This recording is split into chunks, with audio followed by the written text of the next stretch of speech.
दोस्तों, भारतीय जनता पार्टी के लिए एक बहुत बुरी खबर निकलकर सामने आई है।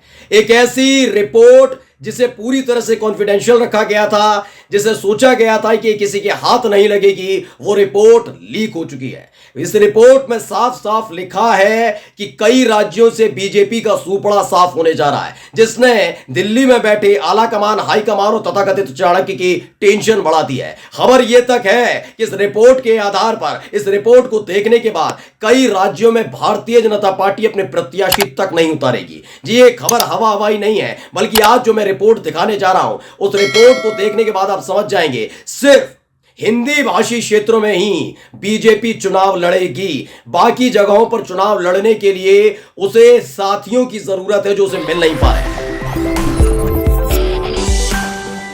नमस्कार, मैं हूं प्रज्वल गौतम और आप देख रहे थे कंटा। वैसे तो भारतीय जनता पार्टी ने इसी बीच यानी इसी साल की शुरुआत के बाद एक से बढ़कर एक दांव चलने की कोशिश की थी। उसमें सबसे बड़ा दांव था राम मंदिर की प्राण प्रतिष्ठा। लेकिन राम मंदिर की प्राण प्रतिष्ठा का असर कितने राज्यों में हुआ वो बीजेपी समझ गई। उत्तर प्रदेश में है असर, मैं झूठ नहीं बोलूंगा, वो भी खासकर पूर्वांचल के इलाके में। जैसे आप लखनऊ ले लीजिए, अवध आ गया, अवध के बाद जितना पड़ेगा, इलाहाबाद ले लीजिए, गोरखपुर ले लीजिए, वो इलाका। लेकिन बिहार में कोई खासा असर नहीं देखने को मिल रहा था, इसीलिए उनको सरकार गिरानी पड़ी, यानी आरजेडी को सत्ता से आउट करना पड़ा और नीतीश कुमार के साथ सरकार बनानी पड़ी। लेकिन अब इन सब के बीच एक बहुत बड़ी रिपोर्ट निकलकर सामने आई है। सबसे पहले रिपोर्ट का पहला पन्ना मैं आपको दिखाऊं, उससे पहले मैं बता देता हूं, तन्मय नाम के एक ट्विटर यूजर है, उन्होंने ट्वीट किया। क्या लिखा है? Lok Sabha election 2024 seat analysis. ये बहुत बड़ा एनालिसिस है, बहुत बड़ा सर्वे था जो पहुंचा था दफ्तर में, और जब दफ्तर में पहुंचा तो हड़कंप मच गया था। आज मैं आपको दिखाने जा रहा हूं कौन कौन से वो खास तौर पर राज्य हैं जहां पर सूपड़ा साफ होने जा रहा है। पढ़िए पहले। 29 राज्य हैं, 8 यूटीएस यानी यूनियन टेरिटरीज हैं। 8 यूनियन टेरिटरीज का मतलब है केंद्र शासित प्रदेश। कुल सीटें होती है 543। लोकसभा की 543 सीटों पर इस साल चुनाव होने जा रहा है, जिसकी तैयारी हर दल कर रहा है। कभी एनडीए गठबंधन है और एक इंडिया गठबंधन है, दोनों कर रहे हैं। अब इन सब के बीच क्या है? एनडीए 221 सीटें जीतेगा। मतलब बताया जा रहा है कि एनडीए इस बार चुनाव लड़ेगा तो हालात ये हो गए कि 543 में से मात्र 221 सीटें जीतेगा, जिसमें से भारतीय जनता पार्टी के खाते में 210 सीटें आएंगी, यानी 94 सीटें कम। अलायंस जो उसके गठबंधन के हैं 11 सीटें जीतेंगे, 19 सीटें कम। इंडिया गठबंधन का देखिए 272 सीटें जीतने का अनुमान लगाया गया। कांग्रेस को 110 सीटें मिलेंगी, 58 सीटें ज्यादा, और अलायंस को 162 सीटें यानी 69 सीटें ज्यादा। इसमें अदर्स की भी भूमिका है। बीजेड है, बीजू जनता दल है, टीडीपी है, तेलुगु देशम पार्टी है। इनके बारे में कहानी बताऊंगा। तेलुगु देशम पार्टी है, इनको बताया जा रहा है कि 15 बीजेड, क्योंकि इस समय दोनों ही गठबंधन में नहीं है, ना इंडिया में है और ना एनडीए में है। बीजू जनता दल 15 सीटें जीतने का अनुमान है। वहीं तेलुगु देशम पार्टी यानी चंद्रबाबू नायडू की पार्टी 14 सीटें जीत सकती है। और रीजनल पार्टीज जैसे जिसमें एआईएमआईएम, बहुत सारी पार्टियां हैं, तो 21 सीटें जीत सकती है। अब सिलसिलेवार तरीके से पहला पन्ना खोलने जा रहा हूं, गौर से देखते जाइएगा एक एक खबर को। पहला पन्ना देखिए, इलेक्शन 2024 सीट एनालिसिस, ये किया है TBS media eagle research analysis ने। इसने ईस्टर्न स्टेट डाले हैं, यानी पूर्वी जो राज्य हैं, इनमें 5 राज्यों को इन्होंने रखा है, जिसमें बिहार, झारखंड, पश्चिम बंगाल, उड़ीसा, ऐसे राज्यों को रखा गया है। बताया गया है कि ईस्टर्न जो स्टेट्स यानी पूर्वी राज्य, उसमें 5 राज्य हैं, 5 राज्यों में 128 सीटें आती हैं। एनडीए को मात्र 38 सीटें मिलने जा रही हैं, घाटा होने जा रहा है। जेडीयू के साथ गठबंधन करके बिहार में आ तो गए, लेकिन झारखंड में जो किया, बिहार में जो किया, उसका असर पड़ने वाला है। पश्चिम बंगाल में भी इसका असर देखने वाला है कि ममता बनर्जी की वहां पर धाक देखने को मिल रही है।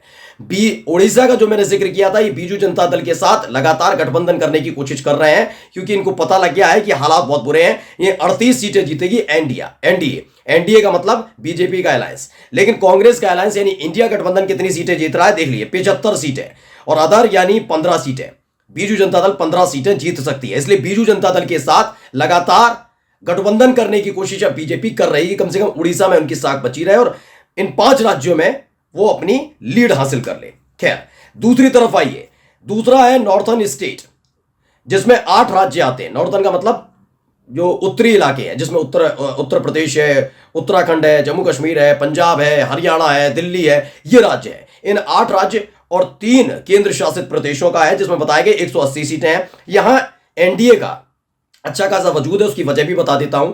वजह यह भी है क्योंकि मैंने बताया ना, उत्तर प्रदेश में राम मंदिर को लेकर सिर्फ उत्तर प्रदेश के अंदर ज्यादातर माहौल बना हुआ है।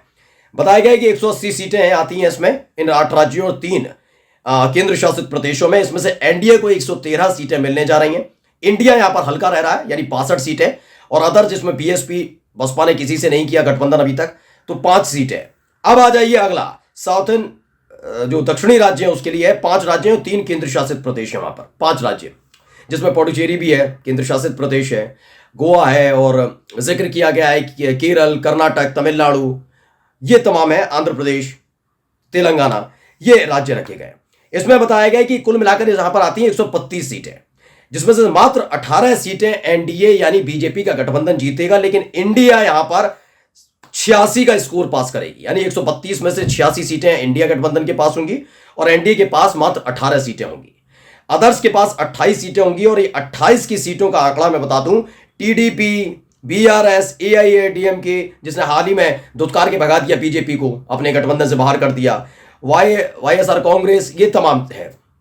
अब मैंने खबर आपको बता दूं क्या कह रहा था मैं, नए गठबंधन की साथियों की जरूरत दक्षिण में क्यों पड़ रही है। आंध्र प्रदेश में आपको याद होगा चंद्रबाबू नायडू को लेकर खुले मन से कई बार मोदी जी ने कई तरह के आरोप लगाए। अभी हाल ही में चंद्रबाबू नायडू को गिरफ्तार भी किया गया था एक मामले को लेकर, तब भी हंसी टिटोली बीजेपी के नेताओं की तरफ से की जा रही थी। लेकिन जैसे ये रिपोर्ट निकलकर सामने आई दोस्तों, टीडीपी के इर्द गिर्द बीजेपी घूम रही है कि आप हमारी साख बचाकर रखिएगा। टीडीपी के साथ गठबंधन करने के लिए, आंध्र प्रदेश में गठबंधन करने के लिए बीजेपी छटपटा रही है। ये बहुत बड़ी रिपोर्ट है दोस्तों, देखिएगा। इसी के आधार पर लगातार फैसले ले रहे हैं। बीजेपी जिसे कोस रहे थे नवीन पटनायक को, उनके साथ गठबंधन करने के लिए आते रहे। टीडीपी, चंद्रबाबू नायडू की गिरफ्तारी होती है और मौज काट रहे थे बीजेपी के नेता, आप टीडीपी के इर्द गिर्द घूम रहे हैं।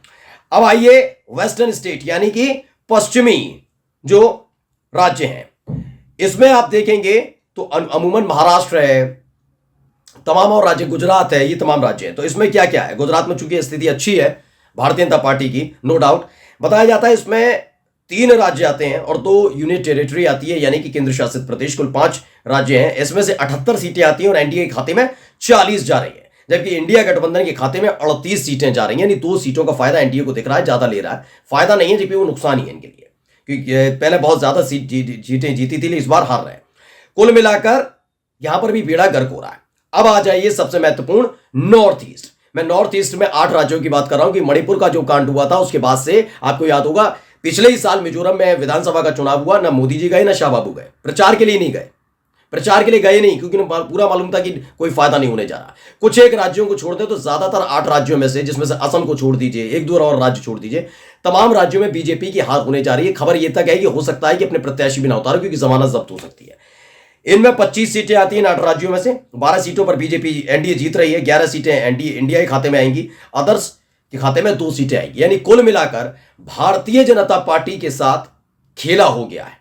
भारतीय जनता पार्टी दक्षिण में, पूर्वोत्तर राज्य में हार की कगार पर बैठी हुई है। यह रिपोर्ट देखने के बाद खलबली मची हुई है बीजेपी के आला कमान, हाई कमान में।